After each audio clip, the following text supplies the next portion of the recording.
Hey Carla, it's Mark again. I miss you. We got to get together at some point. But today we're making some bread. This is an easy recipe. It's a good rustic bread from a recipe that Michelle McIver put on Facebook. Um, it's incredibly tasty. It's easy to do, just like 4 basic ingredients. So I'm going to show you how to make it right now. So to get started, the ingredients we're going to need to make the bread, we're going to need 4 cups of all-purpose flour. You're going to need a little bit of sugar, a little bit of salt, kosher salt, some yeast, some warm water, and that's it. So let's get started. Okay, into the bowl I've got 4 cups of the all-purpose flour. To this we're going to add 2 teaspoons of kosher salt.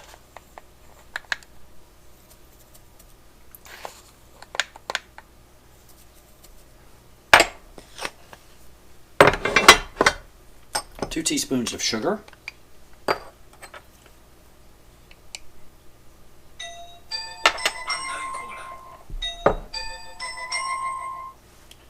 Hate phone calls when I'm doing something. Alright.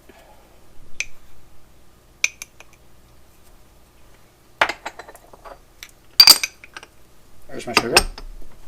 Alright, I need 2 1/4 cups, or 2 1/4 teaspoons of yeast, which is the same as 1 packet of dry yeast or instant yeast. There's 1. There's 2.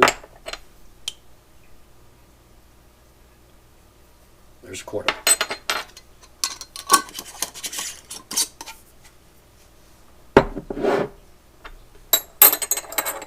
Alright. Get the whisk this around a little bit.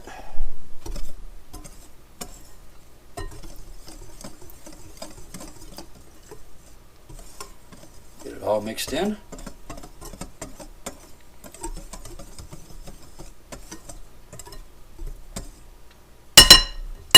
Okay, and it's time to add some water to it.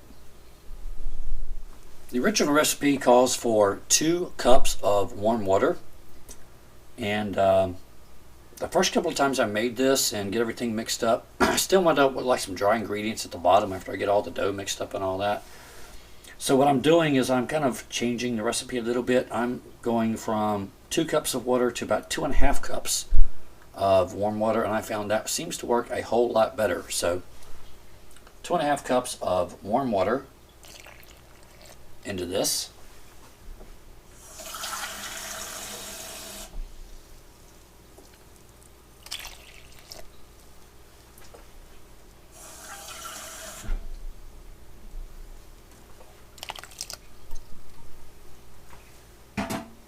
And stir everything together, get it all mixed up. By the way, this is going to make a very, very, very, very sticky dough, so be prepared for that.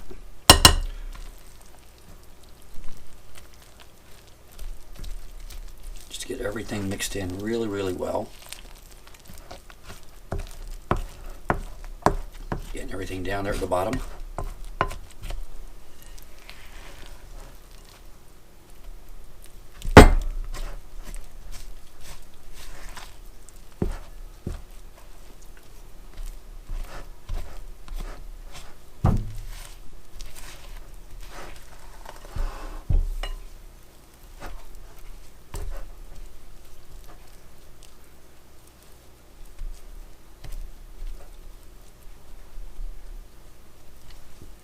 Yes, my fingers are clean. I did wash them, in case you're wondering.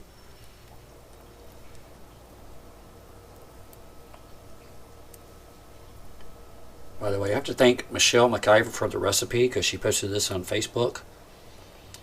And Jan Harrison for the yeast, because when I was first trying to make this, there was no yeast to be found anywhere in the grocery stores. And Jan graciously shared some of her yeast with me, and that's where that came from.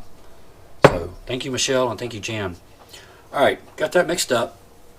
We're going to cover this with some saran wrap or cling film. Put it in a warm location for an hour and a half to rise. I don't really have a warm location in this house because I keep everything at 74 degrees, plus there's an air conditioning vent right above me. So what I do is I put some warm water in the sink, and I put the bowl in the warm water and let it sit for an hour and a half, and that works just fine. So that's what we're going to do. It's going to rise for an hour and a half, and then we'll come back and move on to the next step. Okay, hour and a half are up, and the dough has definitely risen. So next we need to do is transfer it to the loaf pan. We need to lubricate the loaf pan. Original recipe calls to basically butter the pan. I'm just going to use some canola spray because it's a little faster and easier and not as messy. So I'm just going to spray that real quick. There we go. And then we need to transfer this into this. This is the messy part. So again, this stuff is really, really sticky. You don't want to get it with your fingers. A bigger fork. So what we're going to do is we're going to take this and use a fork, go around the edges, just to kind of free it up. You can kind of see how sticky this is from the bowl. Just get it free from there, and then we're going to basically pour this into the loaf pan. Let's see if I can do this so you can see what I'm doing. Turn it that way. Oh.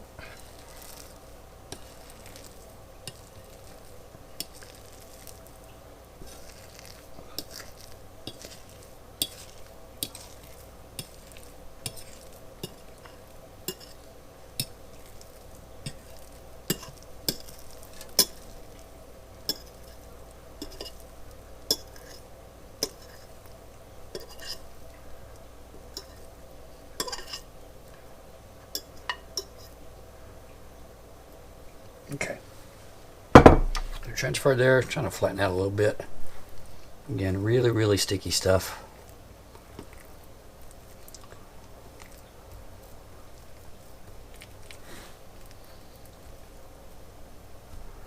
All right, we got that done. I cleaned this bowl because I'm going to make biscuits tomorrow for Joseph, so got to have a clean bowl for that. So, all right. So with this in here, again, we're going to cover this with some more cling wrap. Put it in a warm place. I'm going to put it back in some warm water in the sink for 20 minutes. Let it rise before we bake it. And go ahead and preheat the oven to 425 degrees. So we'll be warming up so we start baking. So let me go ahead and hit the oven. 425. Start. Okay. Cover it. Let it rise 20 minutes. Then we'll start baking.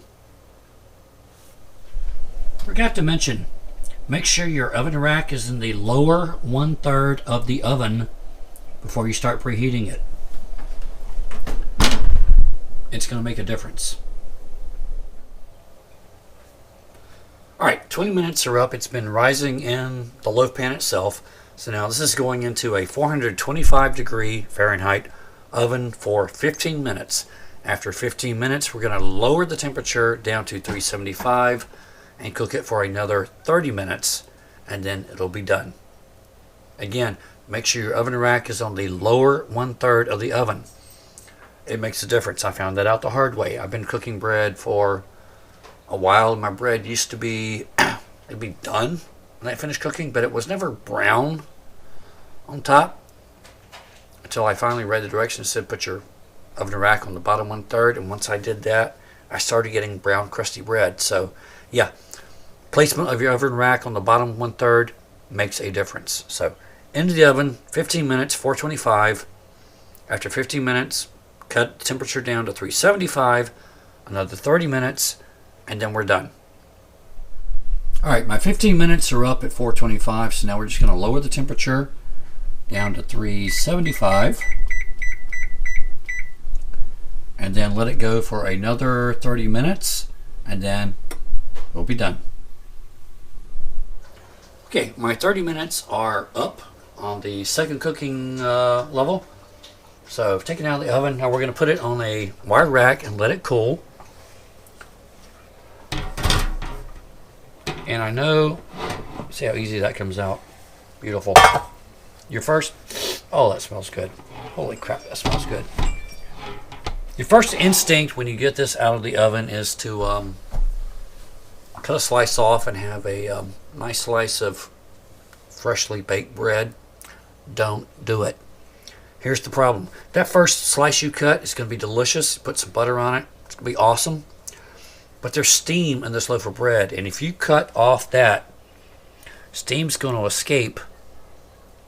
And the rest of your loaf of bread later is going to be really, really dry. So avoid the temptation to cut into this fresh out of the oven. It needs to rest. Just like when meat gets cooked, you have to let it rest so the juices can be reabsorbed. Same thing with the bread. Let it rest. So I'm going to cover this with a towel to keep my dog away from it because my dog's a counter thief. I've learned that. She has helped herself to pizza. She's helped herself to corned beef. She's helped herself to a turkey wing at Thanksgiving without permission. So yeah, my dog is not to be trusted. So just cover it with a towel. I'm going to let it rest for about an hour. If you want a warm slice of bread off of this after it cools down a little bit, pop it in the toaster oven or whatever, heat it up then, it'll be fine. But if you cut it open now, you're basically going to ruin the rest of your bread. So we're going to let that rest and then we can enjoy it. Okay, so here's our finished product. Nice loaf of bread. It's a good rustic bread. It's a good hearty bread. It's got a good crust on it. Smells fantastic. I'm not going to cut into this because I'm going to give this to Joseph. Joseph will be here tomorrow. And I'm going to give this loaf to him intact to take back home with him to South Carolina this weekend. Plus the biscuits I make tomorrow. He can take those back with him too, so he'll have some stuff to eat on. But this is easy to do. You and Izzy can do this, Carla. With no problem. This recipe is like foolproof. Seriously. It's a fantastic recipe. And thank you again, Michelle McIver, for posting the recipe on Facebook. Thank you, Jan Harrison, for the yeast. When I couldn't find any, you shared your yeast with me. She also shared her pepper jelly. Jan makes amazing pepper jelly. Love this stuff. So, there we go. Hope you enjoy, and I will see you next time.